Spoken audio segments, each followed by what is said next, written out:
Et c'est l'heure de l'info éco avec Christophe Dansette. Bonjour Christophe. Bonjour Pauline. Ce matin, on va s'intéresser à ces noces bien compliquées qui ont du mal en tout cas à démarrer pour l'instant entre deux géants de la distribution. Il s'agit du Canadien Couche-Tard qui souhaite racheter Carrefour, ce qui déplaît fortement aux autorités françaises. Pourquoi ? Oui, Bruno Le Maire, le ministre de l'économie, avait effectivement dit mercredi, quelques heures seulement après avoir appris que les deux groupes étaient en discussion, qu'il n'y était a priori pas favorable et qu'il poserait sans doute un veto, une déclaration qui a refroidi les négociateurs, qui ne semblent néanmoins pas avoir encore tout à fait arrêté l'opération, puisque les protagonistes canadiens sont toujours ici à Paris et devraient même préciser leur offre aujourd'hui dans la journée. Alors Christophe, expliquez-nous, de quoi s'agit-il exactement ? Alors il y a d'un côté Carrefour qu'on n'a pas besoin de présenter ici, vous le connaissez Pauline, le groupe avec un peu plus de 12 000 magasins dans le monde, principalement en Europe mais aussi au Brésil, un petit peu en Asie, un peu plus de 300 000 employés. Et 100 000 employés en France, c'est d'ailleurs le premier employeur privé ici en France. De l'autre côté, que vous connaissez peut-être un petit peu moins, le Canadien Couche-Tard, connu pour ses dépanneurs, c'est-à-dire ses supérettes ouvertes 24 heures sur 24, mais aussi pour ses stations-service.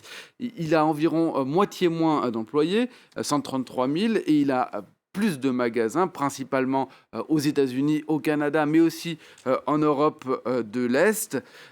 Carrefour réalise environ 2 fois plus de chiffre d'affaires que son concurrent canadien, mais il est 2 fois moins valorisé en bourse. On voit le chiffre, 13 milliards d'euros contre 30 milliards d'euros pour le Canadien. Le groupe français, qui était encore numéro 2 mondial de la distribution il y a 20 ans, a traversé une période très difficile au début des années 2000, rattrapé par d'autres géants de la distribution, spécialistes des prix bas, les hard discounters comme on les appelle, Leclerc en France, mais aussi Aldi, Lidl par exemple, qui sont des groupes allemands, et puis bien sûr aussi Amazon.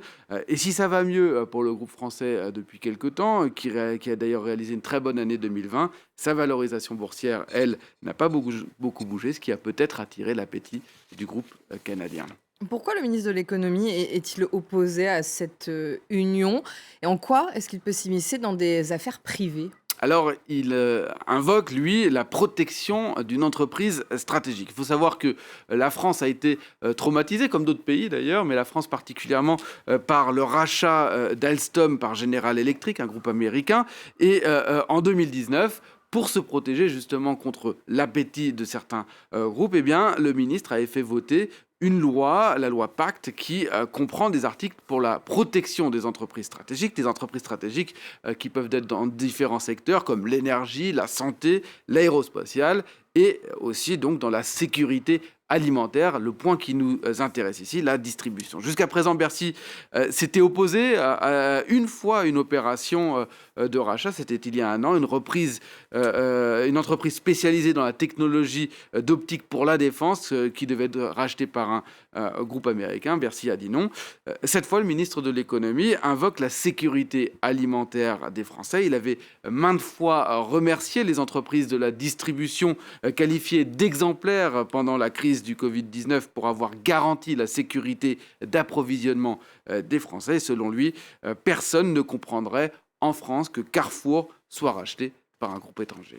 Sauf que cette position semble choquer les milieux d'affaires qui ne comprennent pas les arguments de Bruno Le Maire. Il lui reproche surtout de s'être exprimé avant d'avoir même vu les détails de l'offre. Une offre qui n'est pas celle d'un vautour, qui est une offre amicale, il faut le souligner. Couche-Tard dit garantir l'emploi en France. Il veut également maintenir le siège de Carrefour dans l'Hexagone et surtout, il promet d'importants investissements de l'ordre de 3 milliards d'euros. Et puis, qu'est-ce que c'est que cette idée que seuls les groupes français sont capables de garantir la sécurité alimentaire des Français ? Aldi ou Lidl, qui sont encore une fois des groupes allemands, n'ont-ils pas eux aussi joué le jeu pendant la crise ? L'argument donc est rejeté par les milieux d'affaires qui reprochent aussi à l'État français un double discours. On salue d'un côté Carrefour lorsqu'il rachète des groupes étrangers, on salue les grosses opérations de mariage lorsqu'un Français rachète un groupe étranger. On pense notamment à LVMH qui vient de racheter l'américain Tiffany. Quand Alstom